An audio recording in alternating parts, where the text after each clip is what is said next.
Keeping your kids safe at school is an obvious priority, but reports of serious incidents are on the rise, including one student killed on the edge of a high school campus. From drugs to dangerous weapons, Chief Investigator Darcy Spears gives you an exclusive look at what's being confiscated at Valley schools. And tonight, in a Raising the Bar special investigation, she takes concerns about escalating violence right to the top.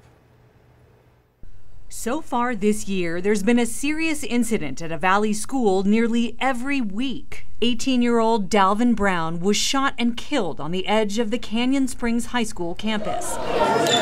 Elsewhere in the district, nearly a dozen reports of kids showing up for school packing pistols, including a BB gun and 9mm and .40 caliber handguns. The gun violence, it is a community issue. That's spilling into our schools. Brawls and assaults on staff are also an ongoing security threat, says El Dorado principal David Wilson. Last year, I had 2 police officers that were hospitalized due to student violence. I had had 2 assistant principals that were hospitalized with permanent injuries due to student violence. The gun incidents are widely reported, but there's a lot more going on behind the scenes as seen in photos, most of them from basic high school, but also a middle school. I got an exclusive look at the drugs and weapons school security is confiscating from students. Stuff you probably don't hear about, like a butterfly knife and this 10-inch long double-bladed batwing style knife. There are switchblades, folding knives, and sheathed daggers. Campus security took this photo of a student's mouth after her tooth was knocked out in a fight. And then there's this recent video from Basic High School where a student punched a staff member during a fight. It's part of an ongoing school police investigation.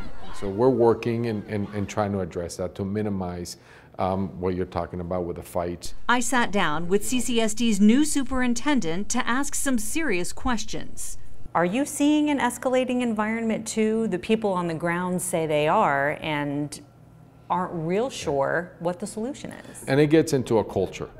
How do you help principals and what support can we provide to really find a way to change that culture to more an academic culture where kids feel that they feel valued. I looked at the data over the last 8 years and it clearly shows an escalation. In the 2010-11 school year, with 310,000 students enrolled, there were 390 reports of weapons. Jump to 2017-18 with 320,000 students and 831 weapons reports. That's more than twice as many weapons with only a 3.2% increase in enrollment. Overall reports of violence against students is on the rise too, with nearly 7,900 incidents reported in the last school year. And look closer at assaults against staff. The trend is most noticeable with this spike from 2015 to 16, only about 1,000 more students in the district, but violence against staff jumped from 370 to 624 incidents. Can we do better? Absolutely. I asked Dr. Jara for specific solutions.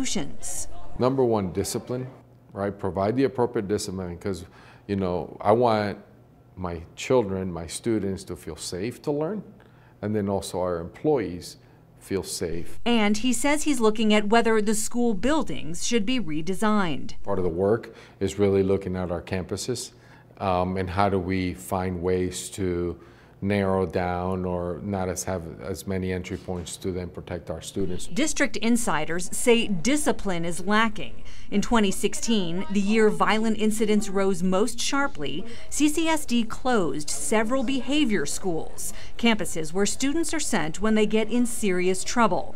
There used to be 7, now only 3. Peterson, Cowan, and South Academic Center. Fewer schools for behavior problem students mean fewer consequences. I'm told discipline often boils down to a timeout or short in-school suspension before troubled students are simply sent back to class. With fewer options, 332 quad. Principal Wilson says more campus officers would be a good start. I need more officers. I need to have 2 officers on campus. They're a deterrent. When kids see an officer, generally they're not going to be doing something that they should not be doing.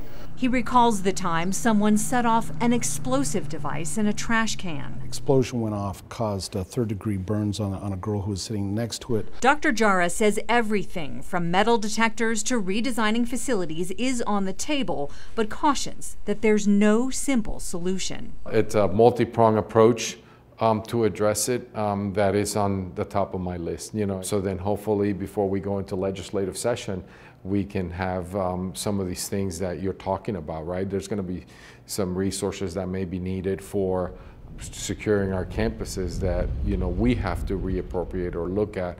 The district will soon roll out a new program of random student searches using handheld metal detectors. In the meantime, parents should check backpacks to ensure kids don't take any weapons to school. Darcy Spears, 13 Action News. And we also need your help to raise the bar on education. So if you do have a story and idea, send us an email to raisingthebar@ktnv.com, and also be sure to include your name and your phone number as well.